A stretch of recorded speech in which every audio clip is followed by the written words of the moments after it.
Bonjour à tous, si toi aussi tu as un cerveau, qui réfléchit trop, qui pense trop, qui a tendance à s'angoisser, à devenir nerveux, à se créer des problèmes alors qu'a priori il n'y a pas trop de soucis et que tu ne sais pas pourquoi ton cerveau tourne autant, réfléchit autant, on va voir aujourd'hui comment faire pour retrouver son calme rapidement. Je vous fais cette vidéo aujourd'hui, je vous partage 3 astuces que j'ai moi-même utilisées. J'avais cette tendance à m'inquiéter ou à devenir anxieux sans comprendre la raison, sans savoir pourquoi et j'avais juste besoin d'une pause. J'avais juste envie que mon cerveau s'arrête et me fasse des vacances pendant quelques minutes, voire même quelques heures pour retrouver enfin mon calme, ma sérénité et devenir heureux à nouveau. On va voir ça ensemble aujourd'hui. Avant ceci, si vous le souhaitez, abonnez-vous, c'est juste en dessous, cliquez sur je m'abonne, puis sur la cloche qui est juste à côté. Vous êtes mes ambassadeurs aujourd'hui, donc tout ce que je vous dis, si jamais vous avez des amis qui souffrent des mêmes choses, ce sera le moment d'aller leur transmettre le message que je vous donne dans cette vidéo aujourd'hui. Et si vous le souhaitez, laissez-moi un commentaire, j'adore les lire, j'y réponds très souvent. Et si vous pouvez apporter des choses à cette vidéo ou me dire ou me témoigner de ce que vous avez utilisé qui a fonctionné sur vous, ça fera avancer tout le monde. La toute première chose à faire, que j'ai commencé par faire moi-même, c'est de devenir curieux sur ce qui nous inquiète. Un peu comme si on devenait un enquêteur du FBI ou un agent secret. On va venir poser des questions à notre propre corps, à notre cerveau. On va s'étudier soi-même pour savoir ce qu'il se passe au fond de nous. Est-ce que c'est toujours le même sujet qui revient et qui vous rend anxieux ou est-ce que c'est des sujets qui changent? Est-ce que c'est tous les jours de la semaine? Est-ce que c'est à chaque fois à la même heure? Par exemple, moi c'était le matin vers 7-8 heures. Ou est-ce qu'au contraire, ça arrive de temps en temps sans que vous compreniez forcément pourquoi ce jour-là alors que la veille et le lendemain, ça se passe très bien? Vous pouvez aussi vous poser des questions et le noter sur une feuille comme moi je l'ai fait. J'ai noté précisément la durée de ces crises de stress ou d'angoisse et je marquais les sujets. Qu'est-ce qui me préoccupe dedans? J'ai aussi marqué ce que j'ai fait la veille. Est-ce que par exemple, j'ai bu certaines boissons avec des amis la veille qui auraient pu me fatiguer? Est-ce que j'ai moins bien dormi ou mieux dormi? Est-ce que ça arrive plutôt le lundi? Est-ce que ça arrive suite à un appel que j'ai fait à un ami? Est-ce que ça m'arrive dans mon travail quand je travaille sur certains sujets qui me plaisent un peu moins? Est-ce que ça t'arrive quand tu parles à certains membres de ta famille qui sont un peu plus négatifs ou qui peuvent t'entraîner dans une atmosphère qui est plus stressante? Et tout à coup, en faisant juste ça, tu peux déjà comprendre qu'est-ce qui vient causer ceci. Un exemple concret, si jamais tu vas voir ton ami Marc tous les dimanches soirs et que tu bois 3-4 verres d'alcool et que le lundi matin, vers 8-9 heures, tu es vraiment stressé, c'est peut-être la fatigue de la veille au soir, c'est peut-être l'influence de Marc, de Sophie, de Léa ou de quelqu'un d'autre. Quand on s'inquiète, l'important c'est de ne pas se juger ou de s'en vouloir pour ne pas faire un cercle vicieux qui est plus je m'inquiète, plus je vais m'inquiéter de m'inquiéter, plus je m'inquiète de m'inquiéter de m'inquiéter. Les questions à se poser, c'est est-ce que cette pensée négative me fait avancer ou pas? Ou est-ce qu'elle me maintient dans quelque chose d'autre? Est-ce que cette pensée est productive? Et si jamais elle n'est pas productive, qu'est-ce que je pourrais penser d'autre à la place? Sur quoi je pourrais me focaliser d'autre? Prenons un autre exemple. Tu es à ton travail et tu es stressé parce que tu as une mauvaise relation avec ton chef ou ton supérieur.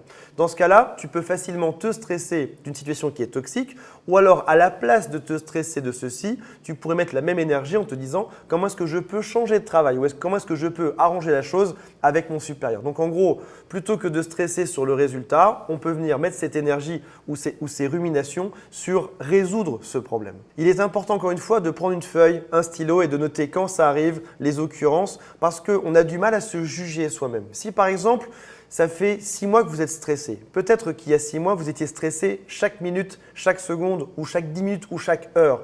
Et puis finalement, peut-être qu'avec le temps, vous êtes de moins en moins stressé. Peut-être que vous êtes stressé plus qu'une seule fois par jour. Sauf qu'en fait, on ne se rappelle pas dans quel état on était précédemment. Si on ne le note pas, si on ne l'écrit pas quelque part, on va oublier qu'on était bien plus stressé que ça avant ou peut-être l'inverse. Peut-être qu'on est en train de monter dans le stress et d'avoir de plus en plus de rumination et de pensées négatives. Il est important de ne pas chercher à avoir une réponse immédiate, se laisser aller, ne pas s'en vouloir, se dire voilà, je vis une période de stress, je suis en train de ruminer, je suis anxieux, c'est pas grave, j'accueille tout ceci en moi, je vais m'élever par rapport à ça et analyser ce qui se passe en moi. Mon deuxième conseil pour arriver par rapport à ça, c'est de prendre la perspective.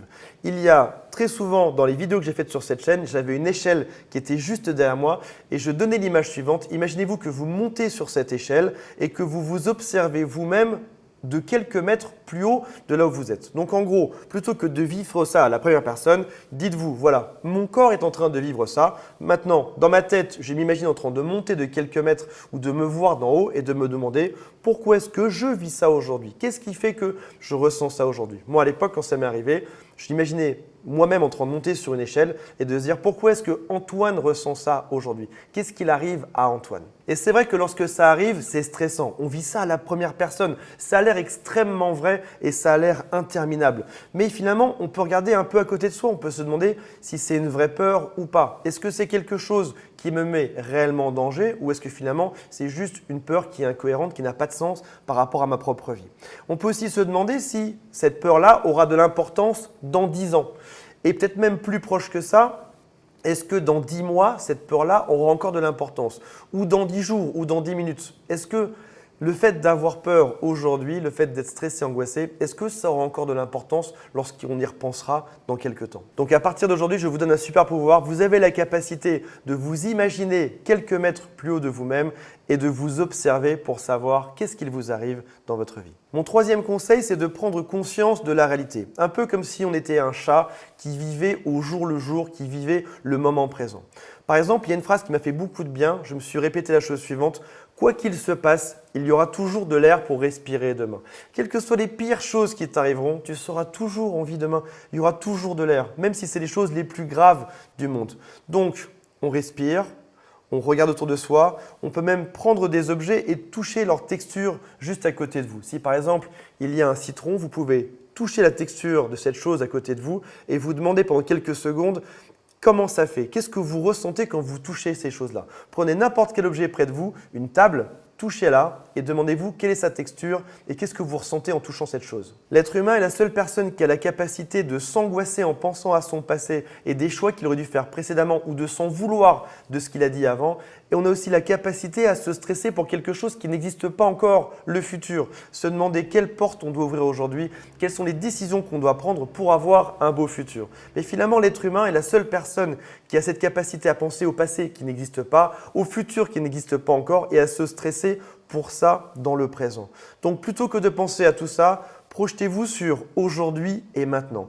Dites-vous par exemple, tout se passe bien actuellement, je suis en sécurité aujourd'hui, je n'ai pas besoin de m'en faire pour la suite ni pour le passé. J'ai le droit d'être imparfait, j'ai le droit de me tromper et dans tous les cas, tout se passera bien par la suite. On peut aussi être dur parfois avec soi-même et se dire qu'on doit être parfait, réussir sa vie, être irréprochable. On peut se dire qu'on ne doit plus faire d'erreurs. Mais finalement, l'être humain est une personne qui est imparfaite, qui fait plein d'erreurs. Et c'est ça qui nous rend vivants, c'est ça qui nous rend humains, c'est ça même qui nous rend chouettes aux yeux de nos amis. On a le droit d'être imparfait, on a le droit de se tromper. Un tout dernier conseil, quand vous avez ces ruminations, allez vous promener, allez marcher. Il est prouvé que le fait de mettre son corps en activité, de se bouger, de faire du sport ou simplement d'aller faire une balade de 5-10 minutes va aider à baisser ces ruminations. Donc, quand ça vous arrive, analysez, observez, ne vous jugez pas et allez vous promener quelques minutes et vous allez voir que tout va passer. J'aimerais beaucoup savoir si ces conseils vous ont aidé. Mettez-moi en commentaire juste en dessous vos expériences, vos découvertes là-dessus et on en reparle très prochainement. Salut à tous, bye.